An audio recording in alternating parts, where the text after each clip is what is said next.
नमस्कार, maths smile classes में आपका एक बार फिर स्वागत है। आज के वीडियो में मैं आपको सिखाऊंगा भाज्यता के नियम। भाज्यता के नियम की जरूरत हमें कहाँ पड़ेगी? जब भी हम किसी भी संख्या के अभाज्य गुणनखंड करने हो, लघुत्तम समापवर्तय करना हो, महत्तम समापवर्तय करना हो आदि के रूप में जब भी हम इनको प्रश्नों को हल करने की जरूरत पड़ेगी तब हमें भाज्यता के नियमों की आवश्यकता पड़ती है। यानी जब भी हम भाग देने की क्रिया करनी है, साधारण सी भाषा में कहे, तब हमें भाज्यता के नियमों की जानकारी बहुत ही जरूरी होती है। अब यहाँ बात ये आती है कि भाज्यता, भाजक, ये सब चीज़ें होती क्या हैं। तो सबसे पहले एक सामान्य सी जानकारी दे दूँ। हम जब भी भाग की क्रिया करते हैं तो जिस संख्या को जिसमें हम भाग देते हैं उस संख्या को हम कहते हैं भाज्य, याद रखना। और जिस संख्या का हम भाग दे रहे हैं उसे कहते हैं भाजक, और जो आंसर आता है उसे हम कहते हैं भागफल। और भाग देने के बाद अगर कुछ पीछे बच जाता है उसे हम कहते हैं शेषफल। इसको एक उदाहरण से समझो। जैसे अगर मैंने 5 का, अगर मुझे चलिए 27 में अगर मुझे 5 का भाग देना है, यानी मैं क्या करूँगा, 5 का भाग देना है मुझे किसमें, 27 में। कितनी बार गया, 5 बार। ये हो गए 25, पीछे बच गए 2। अब यहाँ पर हमने किस संख्या में भाग दिया, 27 में, तो 27 तो है भाज्य।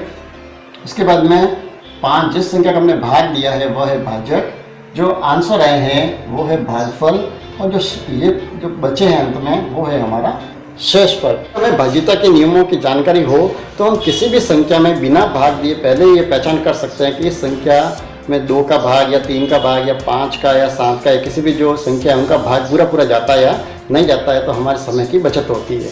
सबसे पहले हम शुरू करते हैं 2 की भाज्यता का नियम। यानी ऐसी कौन सी संख्या है जिसमें 2 का भाग पूरा जा सकता है। बहुत ही साधारण सा है।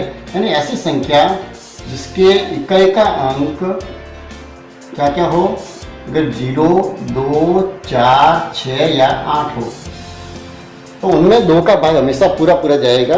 तो वो जो संख्या सारी 2 से विभाजित हो। उदाहरण के लिए जैसे मैंने लिखा 1375।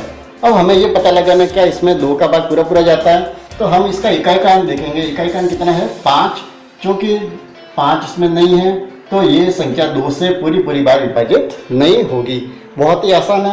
अगर दूसरा ले, जिससे बड़ी संख्या है, जैसे 3, 7, 8, 2, 6, 9 और 6, इतनी बड़ी संख्या है, अब हमें ये पूछे क्या ये 2 से विभाजित होगी या नहीं होगी, तो हम केवल इकाई का अंक देखेंगे। इकाई का अंक कितना है, 6। तो 6 अगर इकाई का अंक हो तो वो संख्या 2 से पूरी तरह विभाजित होती है। यानी इस संख्या में 2 का भाग पूरा जाएगा। चलिए अब हम देखते हैं 3 की भाज्यता का नियम। अब 3 का भाग किस में जाएगा पूरा, यानी जो संख्या दी हुई है हमें केवल उनके क्या करना है, अंकों का योग करना है। अगर अंकों का योग जो है वो अगर 3 से विभाजित हो जाए तो पूरी जो संख्या होगी वो भी 3 से विभाजित होगी। जैसे उदाहरण के लिए मैंने लिखा 7, 5, 2, 8। जैसे 7528 एक संख्या है और मुझे ये चेक करना है कि ये संख्या 3 से पूरी बार विभाजित होती है या नहीं होती, तो हम क्या करेंगे, इनके अंकों का योग करेंगे। यानी 7, 5, 2 और 8 इन सबको हम जोड़ेंगे। 7 और 5 कितने हो गए, 12, 12 और 2 हो गए 14, 14 और 8 कितने हो गए 22। ये जो योग आया है, ये 22 जो है ये 3 से विभाजित नहीं है। इसका मतलब ये संख्या जो है ये भी 3 से विभाजित नहीं होगी। चलिए आगे बढ़ते हैं, हम 4 के लेते हैं। 4 की भाज्यता का क्या नियम है? 4 की भाज्यता का नियम ये है कि जो भी संख्या है उसके अंतिम 2 अंक जो है उनको लेना है। ध्यान रखना, अंतिम 2 अंक कौन से होते हैं, दहाई और इकाई। किसी भी संख्या उनके अगर अंतिम 2 अंक है वो अगर 4 से विभाजित होते हैं, अगर उसमें 4 का भाग पूरा जाता है तो वो संख्या 4 से विभाजित होगी। कैसे? जैसे एक उदाहरण के लिए मैंने लिखे हैं 1, 2, 3, 4, 5, 6। वैसे इतनी बड़ी संख्या है, अब मुझे ये चेक करना क्या ये 4 से पूरी बार विभाजित होगी या नहीं होगी, तो हम क्या करेंगे, इसके अंतिम जो 2 अंक है इकाई और ये दहाई, यानी 56 जो है, इस 56 में हम 4 का भाग देके चेक करेंगे। 4 एकम 4, पीछे बच गए 1, 16, 4 4 16। तो यानी अंतिम 2 अंक अगर उसमें 4 का भाग पूरा जाता है तो वो संख्या 4 से पूरी बार विभाजित होगी। यानी इस पूरी संख्या में अगर हम 4 का भाग दें तो 4 का भाग पूरा जाएगा। 5 की भाज्यता का क्या नियम है? 5 की भाज्यता यानी 5 का भाग उस संख्या में पूरा जाएगा जिसका इकाई का अंक 0 या 5 हो। बहुत ही आसान है। ये भी हो सकता है जैसे 2 का हमने देखा था 0, 2, 4, 6 या 8 हो, उसी तरह से 5 में हमें क्या देखना है, जिसका इकाई का अंक क्या हो, या तो 0 या 5। तो 5 के बाद आगे बढ़ते हैं, हम 6 की भाज्यता का नियम चेक करते हैं। अब 6 की भाज्यता के लिए ध्यान रखना, कोई अलग से नियम नहीं है, मैं उसमें ये चेक करना पड़ेगा कि क्या वो संख्या 2 व 3 से भाज्य है या नहीं।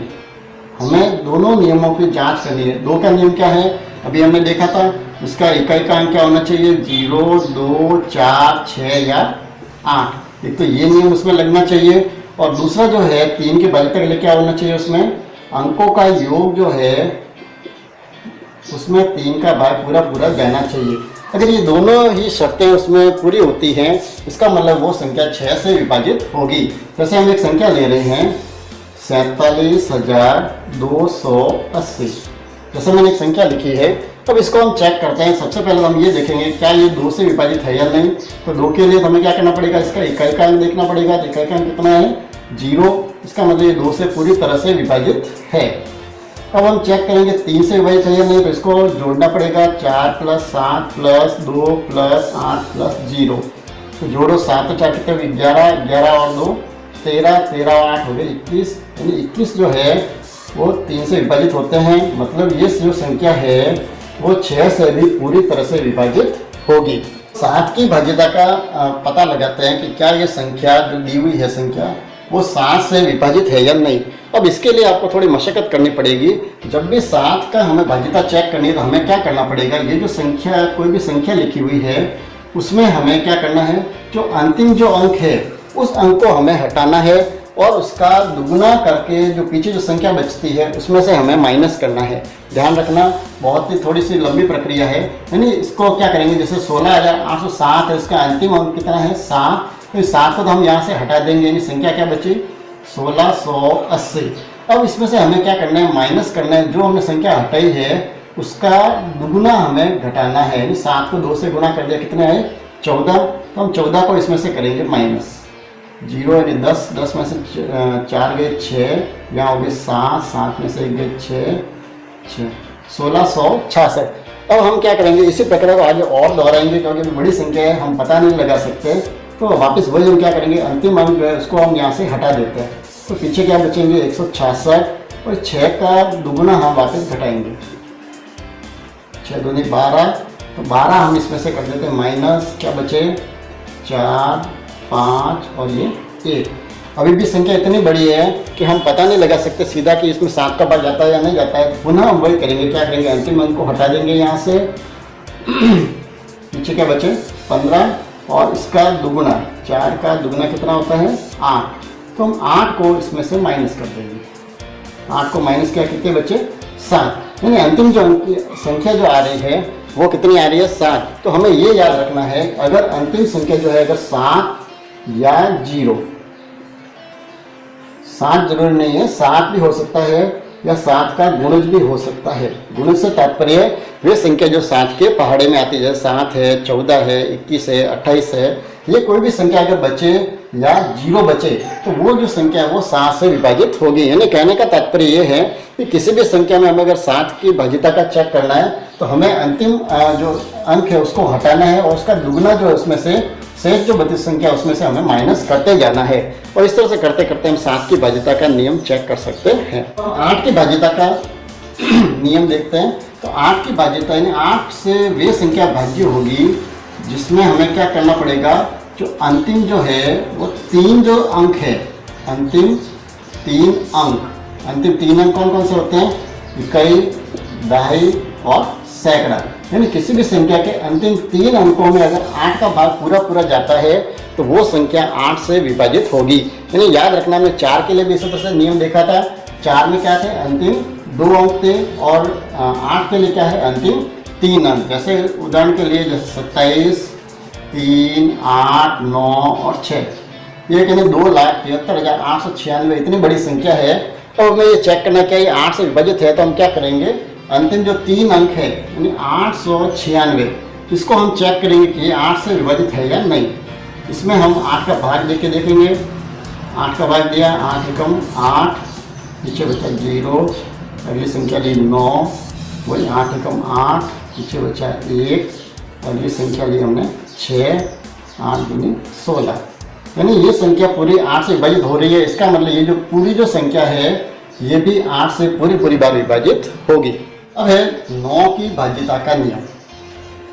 अब 9 की भाज्यता जो है उसका जो नियम है वो बिल्कुल 3 के तरह है। जैसे 3 का था उसमें हमें क्या करना है, अंकों का योग करना है, और अंकों का योग अगर 9 का गुना जाता है तो वो 9 से विभाजित होगी। यानी उदाहरण के लिए जैसे 7, 2, 3, 6 और 5 ये एक संख्या है, हमें ये चेक करना क्या ये 9 से पूरी तरह विभाजित है या नहीं। तो हम क्या करेंगे, इनमें भी 3 की तरह ही अंकों का योग करेंगे और हम ये देखेंगे क्या वो 9 से विभाजित है या नहीं। देखो 7 और 2 9, 9 और 3 12, 12 और 6 18, 18 और 5 कितने हो गए 23। तो 23 जो है वो 9 से विभाजित नहीं होते, इसका ये संख्या जो है वो भी 9 से विभाजित नहीं होगी। यानी सेम टू सेम बिल्कुल 3 की तरह इसका नियम है। और अंतिम जो है वो है 10 की भाज्यता का नियम।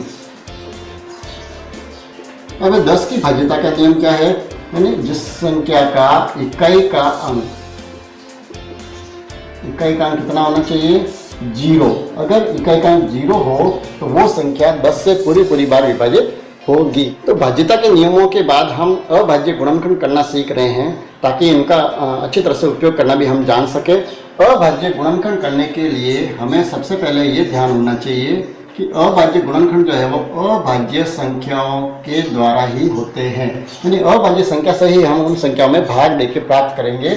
अभाज्य संख्या कौन कौन सी होती है हमने पिछले वीडियो में देखा था, 2, 3, 5, 7, 11, 13, 17, 19 इस तरह से जो संख्या है, यानी वे संख्याएं जो केवल स्वयं से या 1 से विभाजित होती है उन्हें हम अभाज्य संख्या कहते हैं। तो जब भी हमें अभाज्य गुणनखंड करने हैं तो हमें क्या करना पड़ेगा, उनमें अभाज्य संख्या का ही हम भाग देंगे। अब अभाज्य गुणनखंड कैसे करना है, जैसे अगर मुझे ये कहा जाए कि 108 के अभाज्य गुणनखंड कीजिए तो हम कैसे करेंगे। सबसे पहले हम इसको इस तरह से लिखेंगे 108 को।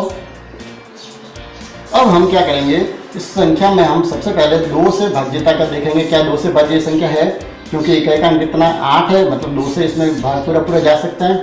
तो हम इसमें सबसे पहले 2 का भाग देंगे, इस तरह से 2 का भाग दिया, 2 पंजे 10, पीछे क्या बचा 0, अगली संख्या लिखी हमने 8 और ये हो गए 2 चौके 8। यानी 2 का भाग इसमें कितनी बार गया 54 बार। तो हम क्या करेंगे, हम 2 को तो यहाँ लिखेंगे और इसके आंसर कितने आए हैं 54, तो वो 54 हम लिखेंगे यहाँ पर। अब हम वापस क्या करेंगे, 54 में पुनः वापस 2 का भाग देके देखेंगे, क्योंकि अंतिम अंक कितना है 4, तो इसमें 2 का भाग पूरा जा सकते हैं। तो हम 54 में 2 का भाग देंगे, कितनी बार 2 दूनी 4, पीछे बचा 1, ये आगे 4, 7 दूनी 14, यानी कितनी बार गया 27 बार। तो ये वापस यहाँ हमने क्या लिखे 2 और यहाँ हम लिखेंगे 27।